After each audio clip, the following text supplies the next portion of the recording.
gingen ze dus stoken daar in het stadhuis.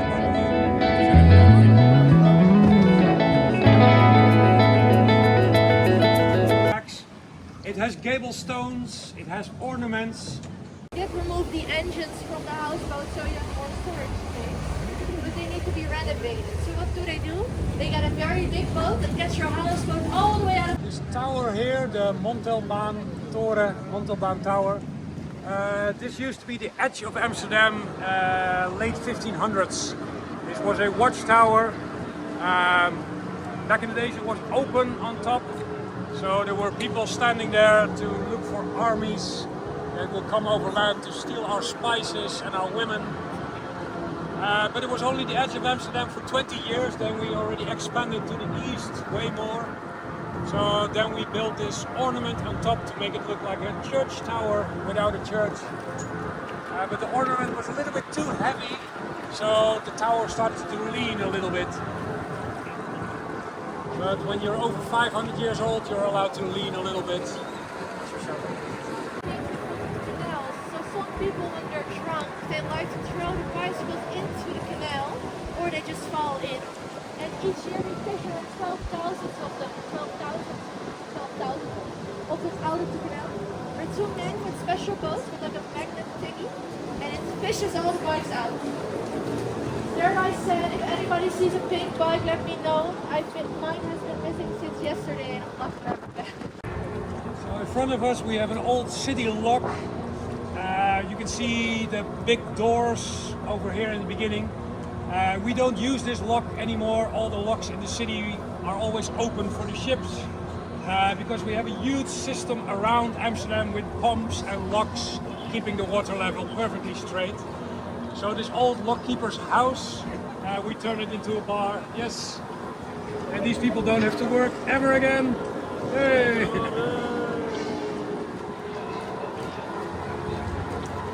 And in the basement over here, there's a little sign saying if you go upstairs and the building looks straight again, you might want to stop there.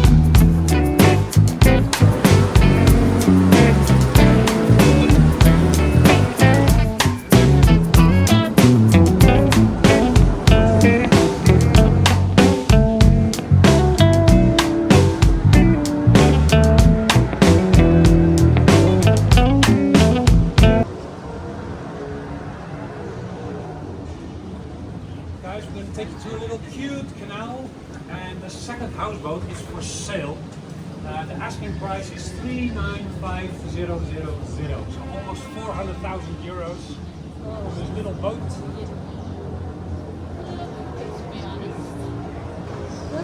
So that's where prices start. By the way, has anybody seen Ted Lasso? Yeah?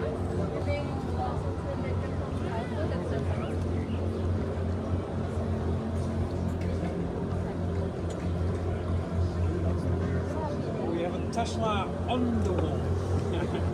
Oh, this one parks itself correctly, luckily.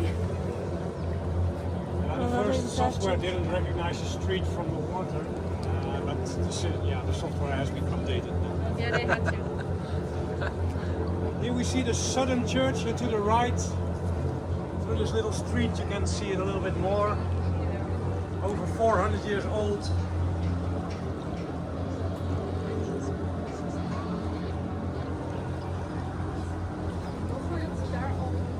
Just across the bridge on the corner house, I think that's a typical Amsterdam house. Skinny and tall, and then wooden shutters in the top to avoid paying shutters. Then it's not a window, so you don't pay tax. It has gable stones, it has ornaments, and nowadays on the down floor there's a coffee shop. So typical Amsterdam house. Speaking of coffee shops, does anybody think weed is legal here? If the shop has more than 500 grams on the loud, you're only allowed to have 500 grams and still get the shop. But if you have more, you also get trouble with the law. And the same goes for alcohol. If you have more than 5 grams at all, you also get trouble with the law. So a lot of people...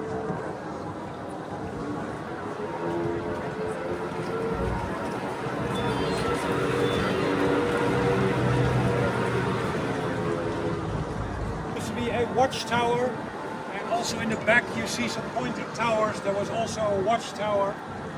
So basically everything to the right is before 1600 and everything to the left and south is after 1600. Because after 1600 we started to dig the main canal belt around the old city as a half circle. First as water management to control the water going around the city instead of over the city. Also for logistics to bring the goods into the city, into the storage. And it was also used as a defense mechanism for armies over land to have a barrier of water.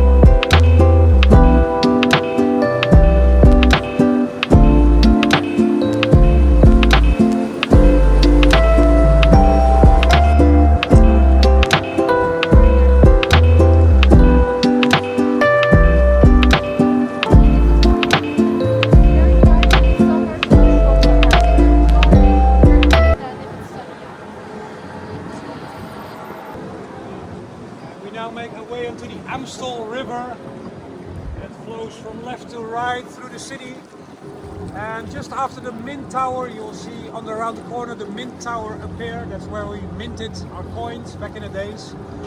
And just a few hundred meters past the tower we turned the Amstel into a street again that goes towards Dam Square, and Dam Square is the original location where they put a dam in the Amstel River. And how do you call a town that has a dam in the Amstel? Amsterdam, yes. That's where we got the name from. That's not the only thing. They also have a water in Rotterdam, and they also have a dam. So in Rotterdam, it's a boat dam, it's a boat, it's very interesting.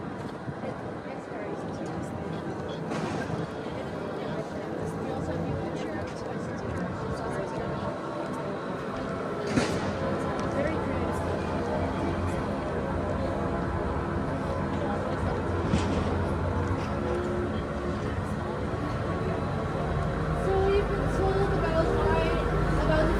Of Amsterdam and the 11 million poles, but you have a really great example right over there of some houses that are leaning. Right next to the Irish pub, you see like around 5 to 6 houses standing really like this, really tilted. And we might call them dancing houses, because behind them we have several squares that are entertaining areas where there's a lot of drinking, always dancing, and we like to say you're dancing to the music. You really can see why we call them like this. And the only one standing straight is the Irish pub. Very ironic. You can see here with the black sunscreens, that's a hotel. En dan heb je geen vloer meer, dus gaat je huis een beetje zakken. Tegenwoordig, als je huis zo eruit ziet, dan moet je het laten herstellen. Op je eigen kosten. En dan halen ze de brede vloer helemaal leeg. Zo'n grote machines naar binnen, boren ze gaten tot de palen staan. Als het huis moet blijven staan, ja, dan kun je geen grote heikraan binnenzetten. Dus dan boren ze nieuwe gaten. Back in the day there used to be a very big billboard, and the person looking out to the billboard thought it was our king, so the billboard. Dus dat lijkt voor de voorkant lijkt dat niet. Ja, en een stuk zijn gedaan. Alleen bij de huizen die verzakken, daar moet iets aan gebeuren. Daar gaan ze So you can see which one is maar sommige fake huizen staan ook from gewoon. right. Gingen ze de stoker daar in het stadhuis bouwen. Toen zeiden ze, nou dat vinden wij eigenlijk niet mooi. My very favorite bridge of the city. She's known as the Magere Bridge in Dutch. In English it's called the Skinny Bridge. Er ook iemand zit alleen. By the way guys, would you like to swim in this water? Do you think it's clean? No, no. Makes your hair grow. More of the mud and the sand underneath will make it look like it. Throw it out. Yeah, actually on the canals it's not allowed to swim because of the traffic, it's too dangerous. But on the Amstel River it's allowed to swim. And we have some city beaches also. They put some lines in the water so boats cannot go there. And in the summertime everybody jumps into the Amstel River to swim. And every year in August, September we have like a city swim to raise money for charity.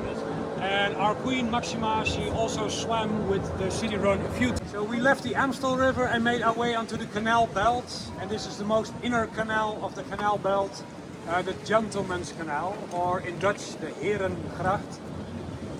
And every big canal, so the Gentleman's Canal, the Emperor's Canal, and parallel to that the Prince Canal, was developed for a certain target group in society. The Prince Canal was for the merchants, the Emperor's Canal for the already a little bit more rich, and the Emperor's Canal, Herengracht, was built for the rich. It's to live here. So 95% of the buildings are occupied by businesses. ING Bank, our national bank, Datadog, a museum, a lot of lawyers. So this is all owned by big investors and they rent out the buildings to corporations. Stay here for 5 nights, so that is adding up. But you have a butler, that's nice. But in all, it's 6,000.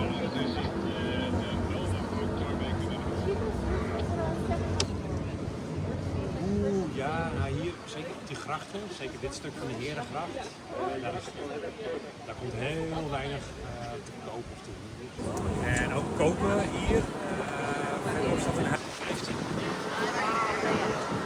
Maar dan praat je over huizen, die hebben ontzettend veel volume binnen.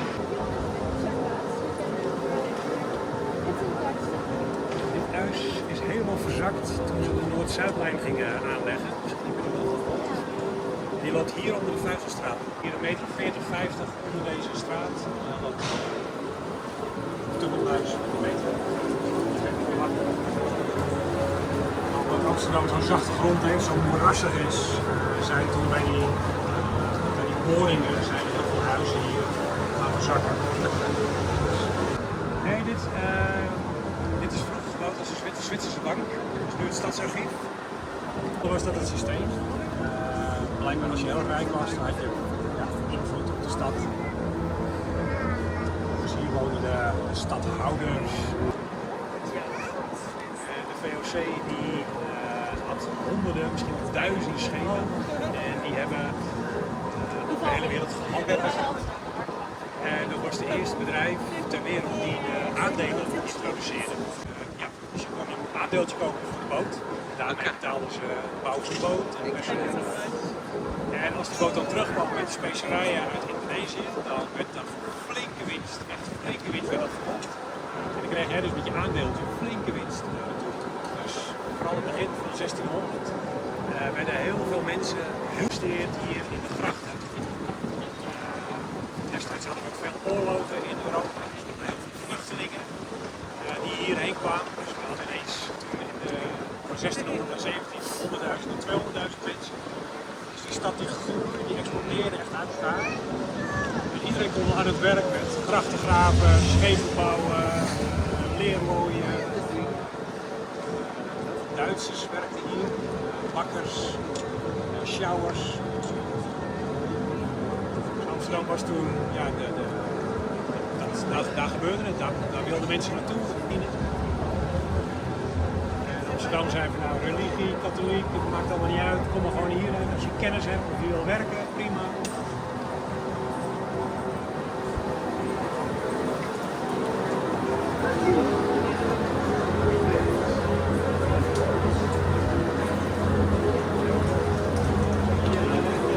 Hier is een voorbeeldje van de katholieke kerk die moest vroeger uit het zichtgebouw worden, die mocht niet in het zichtgebouw worden.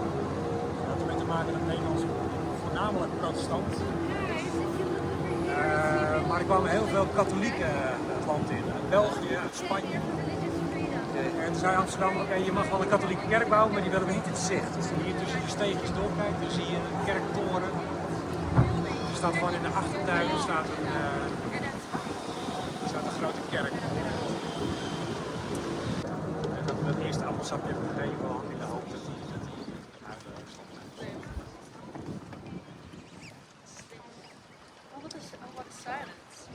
You see this little black housey here next to the green flag.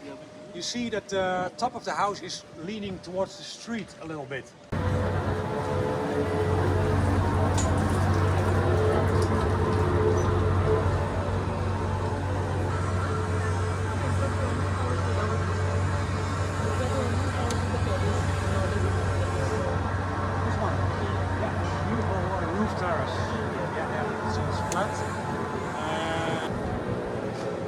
Back in the days, your house was your business card. You didn't have a website or LinkedIn to promote your business. So So if you made your house look beautiful, then you were probably a big salesman or a good canal of the Gentleman's Canal, and that marks halfway. And the first part we sailed through, that was built for the rich people. And now in the second part of the Gentleman's Canal, we see 2 windows wide, 3 windows wide houses coming back into the street. And this is also more residential. This is also where people actually live nowadays. And the English were also wanting to get that food. So they tried to copy our recipes, and that's how we got it in. If you want to try a really interesting drink, I really like it. It's called a Amstel. In English, you call that redbud. You have a beer with a shot of vinegar in it, and it will make a lot of memories. And the next day, you will know why it's called a redbud. The biggest access point in the house, and they use a modern electric elevator to take the things in or out your house.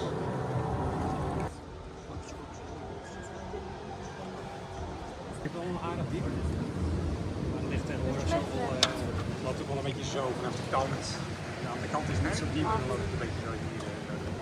We maken ook graag een grapje, weet je, het is van 1 meter modder, 1 meter water en in het midden 1 meter fietsen. Want het is echt heel groot. Ja, 12.000 fietsen hadden we elk jaar.